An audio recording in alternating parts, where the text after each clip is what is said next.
মক্কার মানুষগুলো স্বর্ণের মানুষ বানায় দিলেন। আল্লাহ জান্নাতের টিকিট পাঠায় দিয়েছে। ভাই শিক্ষা কই দিছিলে টাকা তো অনেক পিস ভাড়া দেন না গরম হয়েছে এটা দেন তো এক একা লোন আগে এটা এ দাঁড়া ভাই খারাপ মধ্যে পড়লে আসবে যান গ্লাস আছে কিছু হয় তুই তো হট এটা কি কম দামি মোবাইল যেটা শুইব তুই নেবা সামনে লাগালে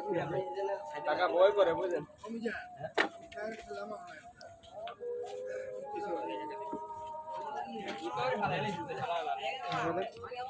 লাকি ডিম